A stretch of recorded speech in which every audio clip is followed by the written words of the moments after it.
नमस्कार दोस्तों। घर हर किसी का सपना होता है, लेकिन आज भारत में अफोर्डेबल हाउसिंग का सपना फिर से दूर होता जा रहा है।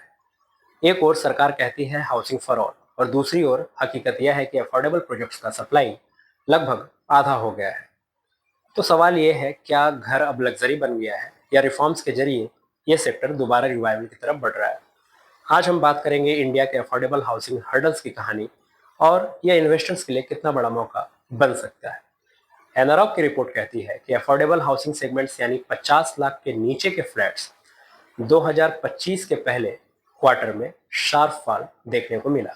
न्यू लॉन्चेस और सेल्स की बात करें तो दोनों ही भारत के टॉप 7 सिटीज में घटकर सिर्फ 16% मार्केट शेयर पर आ गए, जबकि 2019 में यह आंकड़ा 38% था, यानी पिछले 5 सालों में सप्लाई आधी से भी कम की हो गई। रिपोर्ट में कहा गया है कि affordable housing face the sharpest pandemic fall with sales and launches shrinking sharply in Q1 2025। मतलब ड्रीम तो वही है, लेकिन रियलिटी बहुत बदल चुकी है। सिर्फ डिमांड नहीं, सप्लाई भी बुरी तरह फंसी हुई है। कंस्ट्रक्शन कॉस्ट पिछले 3 साल में लगभग 40% बढ़ा है। स्टील की कीमतें 30 से 35% ऊपर गई। सीमेंट स्टडीली ऊपर चढ़ा है। लेबर कॉस्ट में भी 150% जंप देखने को मिला 2019 से 2025 के बीच।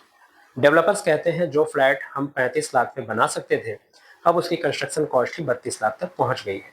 यानी मार्जिन वैनिश हो गए हैं और अफोर्डेबल हाउसिंग फाइनेंशियली अनवायबल हो चुका है। डेवलपर्स को अब सबसे बड़ी चैलेंज है urban land availability and connectivity का क्राइसिस।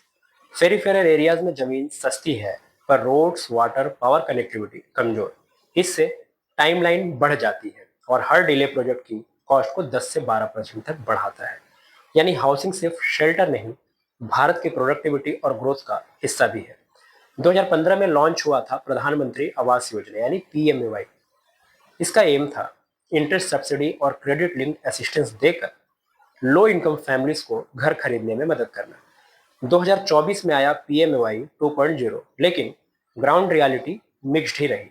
कई प्रोजेक्ट्स स्टक हैं, अप्रूवल स्लो है और सब्सिडी डिसबर्सल में डिले हुआ है। जब तक पॉलिसी एग्जीक्यूशन इंप्रूव नहीं होगी, सप्लाई साइड बॉटलनेक्स खत्म नहीं होंगे। डेवलपर्स बताते हैं कि beyond land and labour her project में हिडन कॉस्ट बढ़ गया है। Approval fees, regulatory delays, raw material spikes और कंप्लायंस बर्डन्स। नाइट फ्रैंक का एस्टिमेट है कि 500 से 800 प्रति स्क्वायर फीट का एक्स्ट्रा कॉस्ट सिर्फ अनफॉर्सिन चार्जेस से जुड़ता है। इन वजहों से कई अफोर्डेबल प्रोजेक्ट्स अब वायबल ही नहीं बचे। 2019, 2024, 2025 अगर इंडिकेटर की बात करें तो अफोर्डेबल हाउसिंग का शेयर टॉप 8 सिटीज में 54% से 28% तक गिरा, फिर 17% तक। एवरेज कंस्ट्रक्शन कॉस्ट 25% से 40% के बीच बढ़ा है। लेबर कॉस्ट भी 120% से 150% के बीच बढ़ा। Average flat price affordable segment में 30 से 35 लाख जो हुआ करता था, वो 45 से 50 हुआ, अभी 55 लाख से ज्यादा। यानी जिनके लिए हाउसिंग बननी थी, वो इनकम ब्रैकेट अब खुद ही बाहर हो गया। अफोर्डेबल सेगमेंट में मार्जिन लो होता है, इसलिए प्राइवेट बैंक्स और NBFC हेजिटेट करते हैं फाइनेंस देने में। इसका डायरेक्ट असर होता है डेवलपर्स के लिए प्रोजेक्ट फाइनेंस, और बायर्स के लिए होम लोन दोनों कठिन हो जाते हैं। तो क्या करना चाहिए? अफोर्डेबल हाउसिंग फंड यानी AHF को एक्सपैंड किया जाना चाहिए और कंस्ट्रक्शन फाइनेंस को सब्सिडाइज रेट्स पर दिया जाना चाहिए। अगर यह हुआ तो प्राइवेट प्लेयर्स दोबारा इस मार्केट में लौट सकते हैं। रिकमेंडेशंस जैसे कि फ्लोर स्पेस इंडेक्स यानी FSI बढ़ाया जाए बिना प्रीमियम चार्जेस के। PSU लैंड को अफोर्डेबल हाउसिंग के लिए रिपर्पज किया जाए। टैक्स इंसेंटिव और स्टाम्प ड्यूटी कट्स दिए जाएं। डेवलपर्स को लॉन्ग टेनर लोन्स यानी 30 साल बायर्स को मिले। इनसे हाउसिंग कॉस्ट लगभग 20 से 25% तक घट सकती है और डेवलपर्स को वायबिलिटी वापस मिल सकती है। अफोर्डेबल हाउसिंग सिर्फ रियल एस्टेट नहीं, ये सोशल इंफ्रास्ट्रक्चर भी है। हाउसिंग फॉर ऑल सिर्फ पॉलिसी गोल नहीं, ये urban resilience and long term growth का फाउंडेशन भी है। हर 1 लाख अफोर्डेबल हाउसिंग पर खर्च होने से 3 से 4 जॉब क्रिएट होते हैं, डायरेक्टली या इनडायरेक्टली। यानी यह इकोनॉमी के लिए एम्प्लॉयमेंट इंजन भी है। कौन सी कंपनीज इससे बेनिफिट उठा सकती हैं अगर आगे जाके ये सिचुएशन इंप्रूव होती है?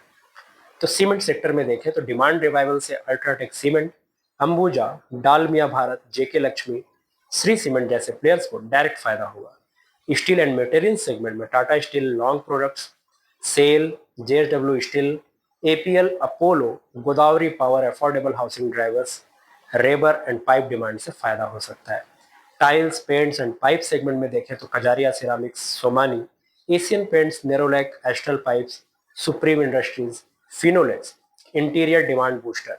रियल एस्टेट डेवलपर्स में अफोर्डेबल हाउसिंग में स्ट्रॉन्ग फुटहोल्ड रखने वाले जैसे signature global, Mahindra life spaces, Tata housing, Godrej property, Lodha group, DLF. Finance and NBFC में देखें तो Aavas financiers, home first finance, Can Fin Homes और एलआईसी हाउसिंग फाइनेंस।